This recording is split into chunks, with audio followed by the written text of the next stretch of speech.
Sa gitna ng hagupit ng bagyo, hindi nag-atubili ang kapulisan ng National Capital Region Police Office na tumugon sa panawagan ng serbisyo. Bit-bit ang malasakit, agad silang rumisponde upang tumulong sa mga nasalanta sa iba't ibang bahagi ng Metro Manila. Mula sa 5 distrito ng Northern Police District, Eastern Police District, Manila Police District, Southern Police District at Quezon Police District, nagsagawa ang mga pulis ng rescue operation, first evacuation at pamamahagi ng pagkain, tubig at gamot sa mga apektadong residente. Katuwang ang mga LGU at iba pang ahensya, nagsilbing first responder ang kapulisan hindi lamang para sa seguridad kundi para sa mabilis na pagtugon sa pangangailangan ng komunidad.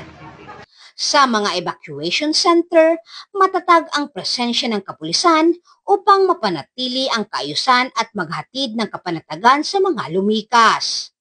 Ayon sa direktiba ng NCRPO Chief, Police Major General Anthony A. Averin, patuloy ang mga kapulisan ng NCRPO na maging alerto at handang tumugon sa anumang oras. Sa panahon ng sakuna, ang kapulisan ay hindi lang tagapagpatupad ng batas, sila rin ay tunay na tagapaglingkod ng sambayanan. Mula dito sa Metro Manila, ako po ang inyong PNN correspondent, Patrolwoman Ivy Corporal, alagad ng batas, tagataguyod ng Balitang Pulis.